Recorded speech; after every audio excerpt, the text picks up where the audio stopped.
Respected elder brothers, sisters, and young brothers, sisters. Whenever I give talk or meet people, I always consider we are same human being. I'm nothing special, just one of you. Are you?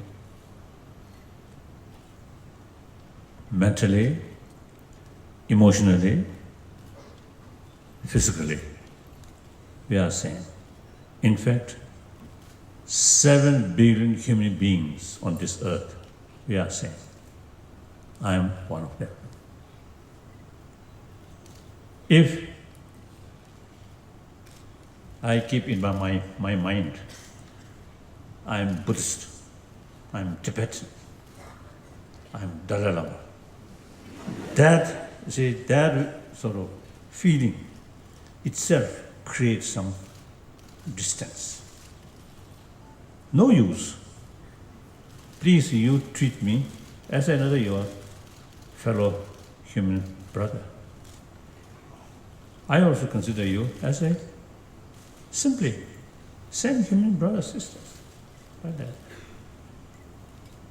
Then we everyone want happy life. Do not want suffering. Everyone have the right to achieve happy life.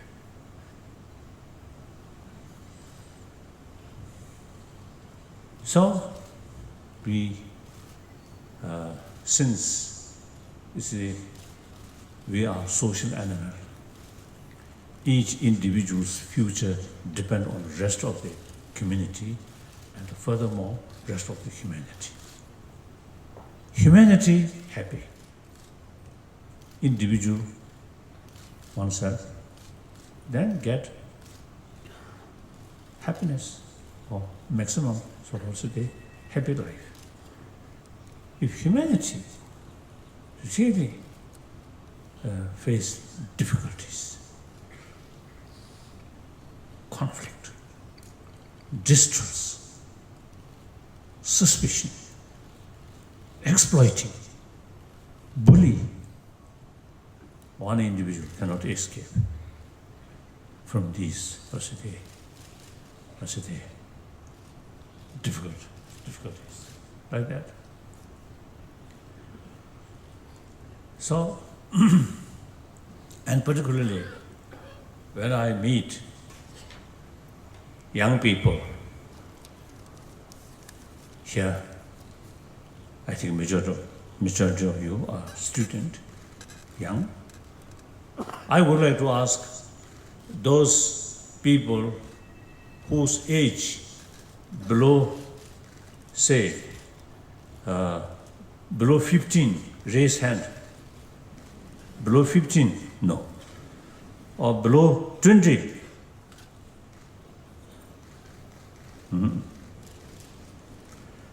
Then below 30. Oh, now majority are below 30. Then I would like to ask those people whose age is beyond 60.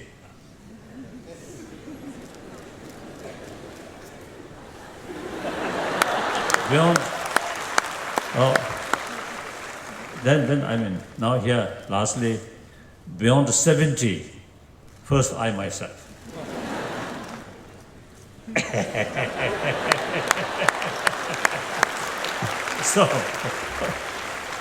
So why I ask you see age? Because I usually feel people or generation whose age below 20, 30, and 15, these people are truly generation of 21st century. My generation, including Vice Chancellor, Vice Chancellor,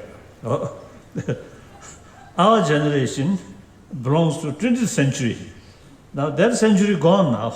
Now we are ready to say bye-bye.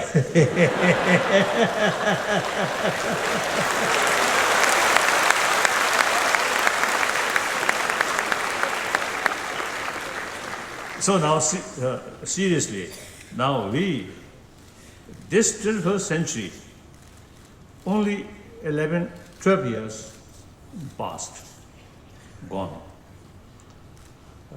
80 years yet to come. So naturally, past is past. It's only memory here. We can learn past experience. Otherwise, past gone. We never can change past. Future yet to come. So future depends present. So we are at present. So there is possibility, to change future world, better world, happier world, peaceful world. Peace means through inner peace, not through use force or just money. No.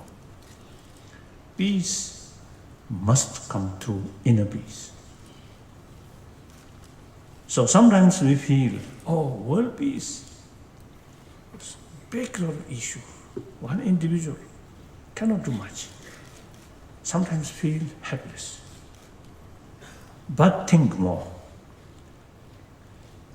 Peace must create by humanity, not institution, but human being, humanity themselves.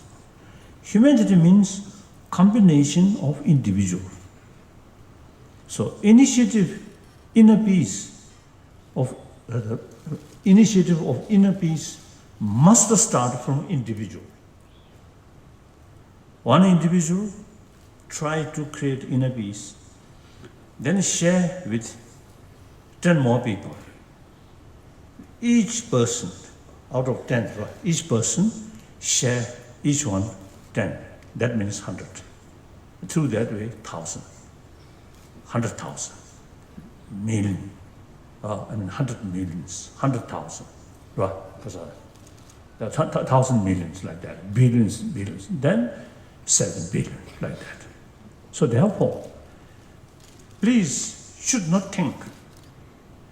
We cannot do much individually, as an individual, cannot do much. Should not think that. First, inner peace start now, in your mind. Then try to create peaceful atmosphere within your own family. One family, then 10 families, 1,000 families like that. So that I want to share with you. Then, while you introduce me, I really felt I become now bigger. but actually, the reality, when I began study, age about I think 7, 8 years, no interest about study.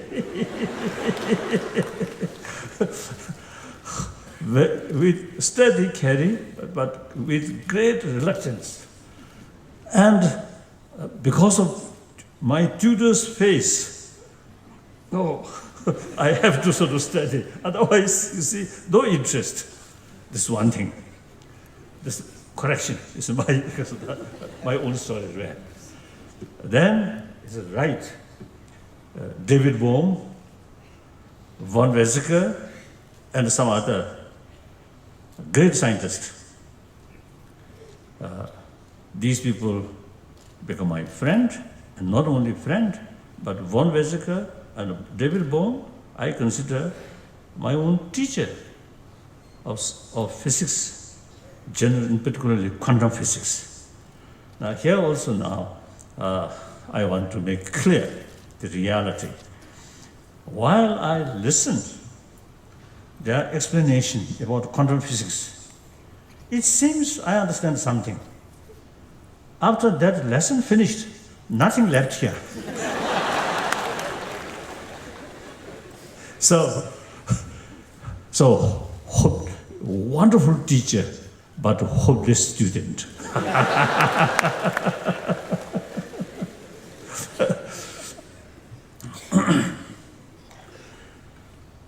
Now, and another thing, when I talk with young people, firstly, as I mentioned earlier, you are the generation, our hope on you. You have the ability, opportunity to create a better world. We look back 20th century. In spite a lot of sort of, yes, tremendous progress, right? Advancement. And particularly in field of technology and science. But that century eventually become century of bloodshed. According to some historian, they say around 200 millions of people killed through violence during that century, and including civil war. Now, beginning of this 21st century, we already face some violence, pockets here and there. Although, like, I think the threat of nuclear holocaust now, that more or less, I think, reduced. But some is pockets violence, and also including terrorism. These are not incidentally happen. There's causes. That is 20th centuries. During 20th century, I think certain value we neglected. We only pay all our sort of attention, pay attention for material development, material value. Even religious people, like myself, looks religious practitioner, but sometimes feel some interest about money. Isn't it?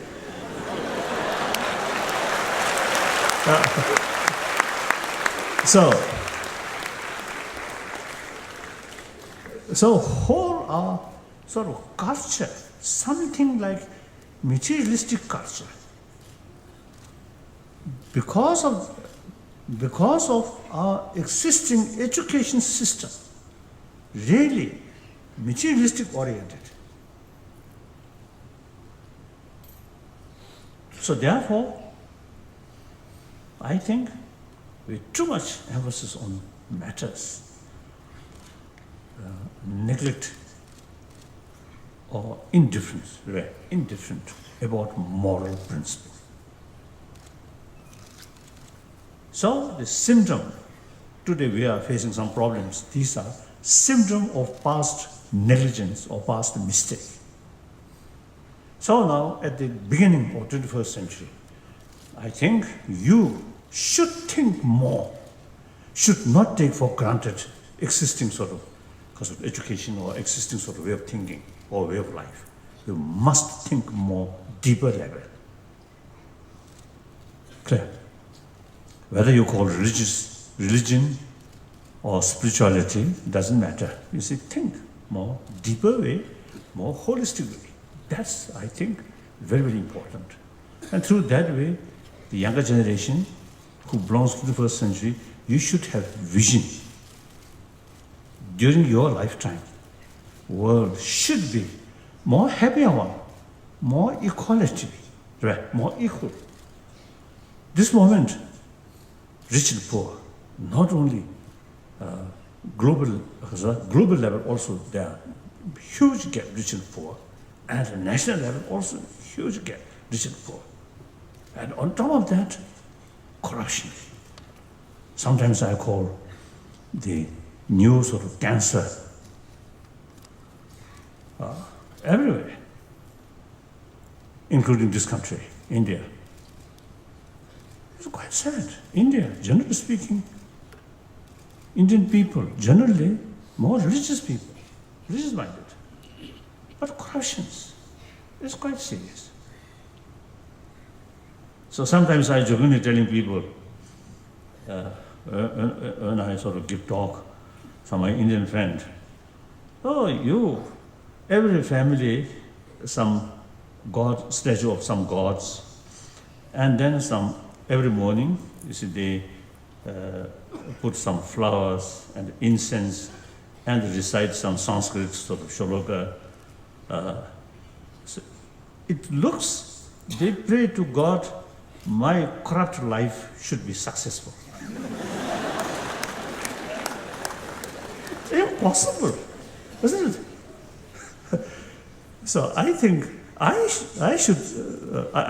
I feel we should pray to God, those corrupted people, please God, give punishment to them. I have one story. One Cuban refugee who resided in America, I think last year or 2 years ago, I met.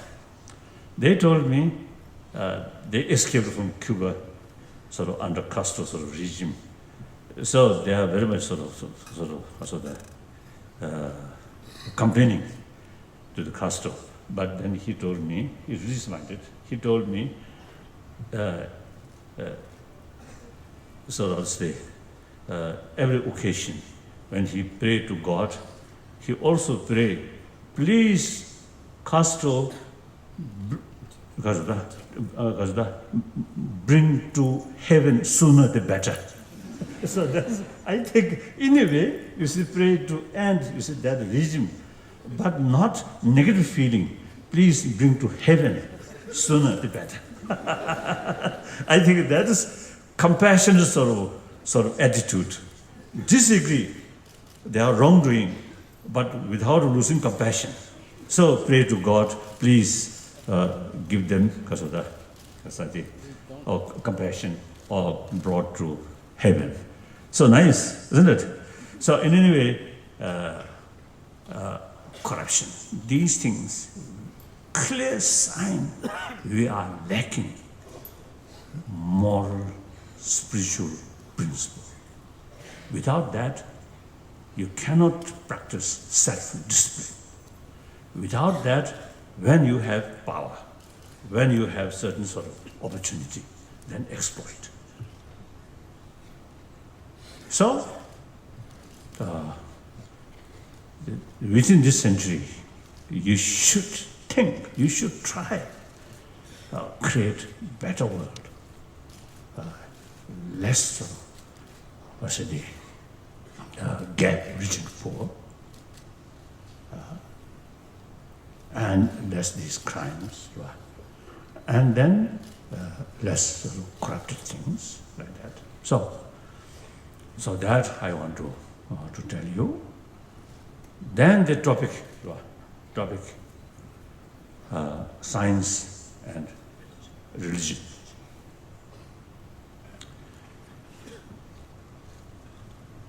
I may explain this way. Religion related with emotion, here, heart. Science related with brain. The present Pope, or should they describe or explain or express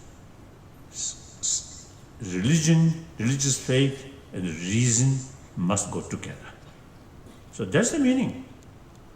Science means sort of analyze or research, and then on the basis of obvious sort of phenomena, we experiment. Then through that way, we understand some sort of a deeper reality.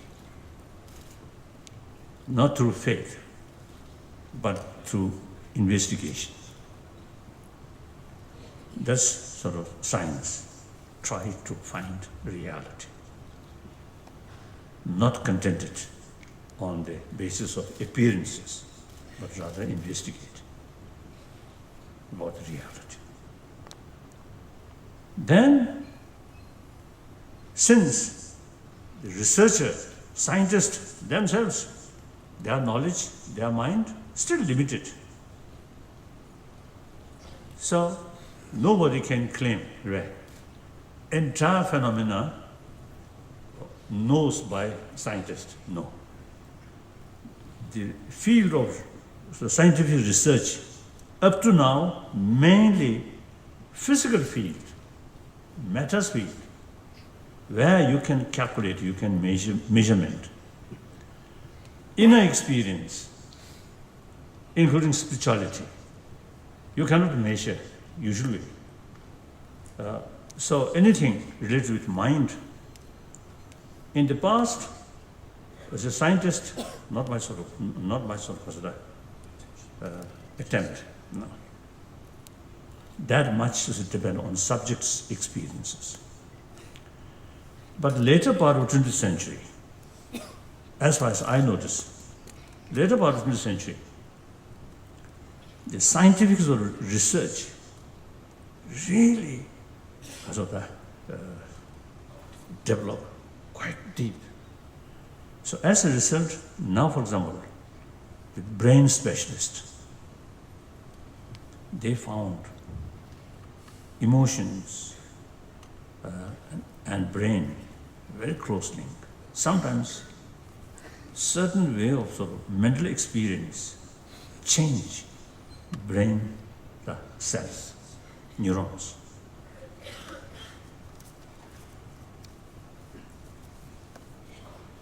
So they begin to develop some kind of interest about what is mind, what is emotion. Then they also, you see, found through their experiment, such as anger, fear, distrust. You see, through training of mind can change that. As a result, the person's physical sort of condition also improve. Some universities in America, as far as I know, Wisconsin University, Emory University, Stanford University, and so on. I know some of these universities sort of teachers or some scientists, I know. You see, they already carried some project, a program like experiment. So selected people, or including some students, give them some sort of training or awareness about mental quality, let them think more about 2 weeks, 3 weeks. Before that lesson start, they check physical condition, blood pressure, and amount of stress, these things. So after 2-3 weeks, not long sort of training or think, simply you see half an hour or 1 hour like that. And after that sort of period completed, then again check. They found blood pressure much reduced. Amount of stress much reduced. As a result, person become much more relaxed, much more happier. And their sort of the interaction with their fellow students or people much healthier, much happier. So, now in scientific field, there are more people, more scientists now talking. The emotions are very important for our health, for a healthy society, healthy family. So, they already carrying some sort of experiment through certain training of mind, which makes our emotion differences. Destructive emotion reduce, constructive emotion increase. Not as a religious practice, but simply for a healthy body, through that way, healthy family, healthy community.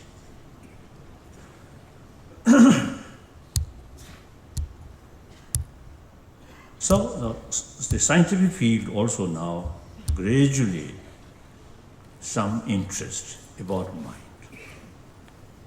Now regarding sort of training of mind, now religious tradition, all these major, usually I call major religious tradition, because this is some religious faith, there's some kind of sort of local sort of spiritual worship. These are not my sort of philosophical background, but major tradition, basically theistic religion, non-theistic religion, but both different philosophy, but use, you see, the deeper sort of philosophical reasons. Now, for example, Christianity and Islam, and Judaism, and also many ancient Indian sort of Hindu tradition. You see, they have sort of the basic faith is Creator, God, Allah, or Brahma, like that. So,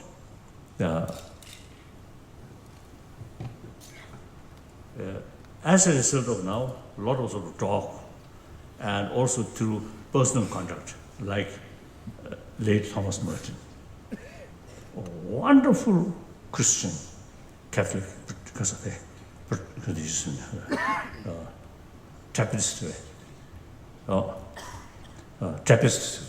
monk, wonderful. So I always consider him the real person who introduced me what's the value or the message of Jesus Christ. And of course, obviously, late Mother Teresa. And Rambam, see, her sort of follower after he passed away, they still carry her spirit. So, I think obviously, our Christian brothers, sisters, I think made greatest contribution to humanity regarding education and health. No question. We Buddhists, very limited. And our Hindus also, you see, I think nowadays, recently, the Ramakrishna missions, isn't they now really making effort in education. and some other sort of program which directly serving society. So that's very good. Otherwise, like the Buddhist and also some Hindu sort of practitioner, they remain isolate and meditate, or sometimes maybe sleep. Half meditation, half sleep. These Christian brothers, sisters, really very active, serving human brothers, sisters. But sometimes they also carry some missionary work, conversion. That's sometimes causing problems.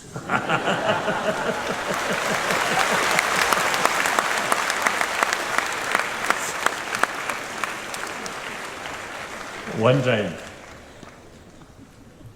one occasion I was in Mongolia, some Korean missionaries, you see, they actually trying to convert some Mongolian and give one's conversion, one conversion, they give $15. So Mongolian also is quite clever, each year conversion. So $15, $30 like that.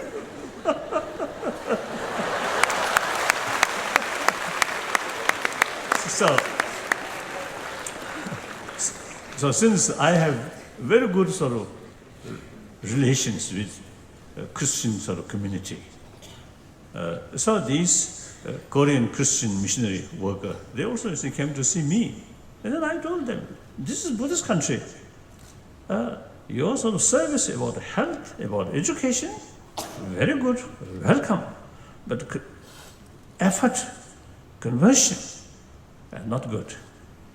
As you see, whenever I give some lecture on Buddhism in the West, traditionally a non-Buddhist country, I always make clear, you have your own Judo-Christian tradition, background, including the religious faith.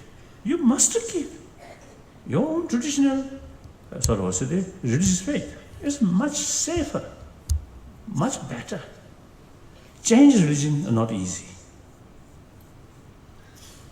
I have one story I think I would like to share with you. In 59 and early 60, it's a Tibetan refugee. Then there's no other sort of way to earn but road worker in Kulu, in Chamba, in Sikkim, or this area. So one family, the husband eventually passed away. So the wife and with young, small children, few children, left. Then at that time, Christian missionaries or organization really helped immensely about food or including milk powder. Really immense help. Besides government of India's sort of help and also some organization. So the mother with a few children also received much help. Then eventually one missionary sort of people take care, full care, their education of her children. So in early 60, I think 60, maybe 63, like that, she came to see me and she told me her sort of difficulties, her stories of difficulties of these things, really desperate sort of difficulties. Then she told me, oh, missionary sort of workers, tremendous sort of help her and her children also now getting education. Therefore, this life, now she become Christian, but next life she will be Buddhist. So that's a clear sign of confusion, isn't it? So like that. So change religion is not easy. It's better to keep one's own traditional religion, faith. And again, not necessarily must accept religious faith, You remain non-believer, but meantime, be good human being, okay, no problem. Clear. So therefore, I think the Christian brothers, sisters, I think really made tremendous sort of contribution or great service to humanity, north, south, east, west, everywhere. Wonderful. I think maximum contribution among the different religious groups, I think Christian, I think maximum. There's no question. So in any way, now, you see, the religious faith, and these was the effort, so serving poor people, serving other people, particularly less privileged people. I noticed some sort of missionary kasajuti, Christian sisters making for health in a very remote area. I noticed. So they really sacrifice their own personal sort of comfort. They really dedicate their life serving people, particularly needy people, poor people. Their energy, their enthusiasm come from where? Their faith. The message of God, love, serve humanity. So that's a fact. So, now you see scientists, through their sort of research work, they found compassionate heart is real sort of, because of that, major factor for good health. As I mentioned earlier. So therefore, how to develop warm heart, compassion through faith. And scientific research confirm compassionate heart is key factor for healthy body, healthy society. So both scientific research is also meant for human, service to human being, or betterment of humanity. Of course, science, I think two goals. I usually mention two goals. One goal, simply expansion of knowledge about reality. That's purely scientific way. No concept of good or bad or right or wrong. Just simply try to find reality. Another purpose of scientific research is, you see, now scientific sort of, as a result of scientific research, these, for example, nuclear physics, all these, wonderful. But these sort of immense sort of knowledge, wonderful knowledge through scientific research, transformed source of fear, source of destruction. We must find guarantee. Scientific knowledge should not become a servant of destructive emotion.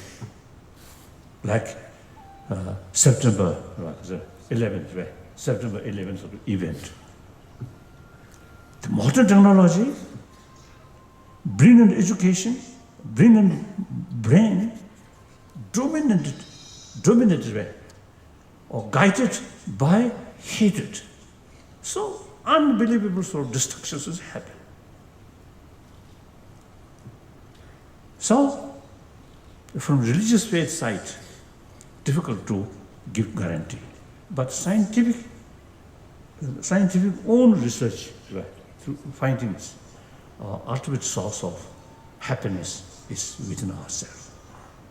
And ultimate source of healthy body also within ourselves.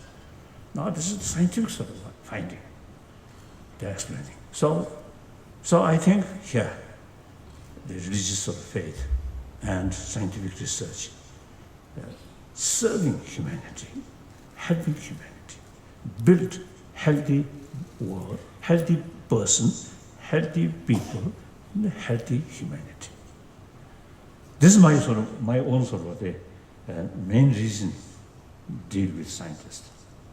Firstly, my own knowledge, and secondly, try to bring because of more greater service to humanity, to world.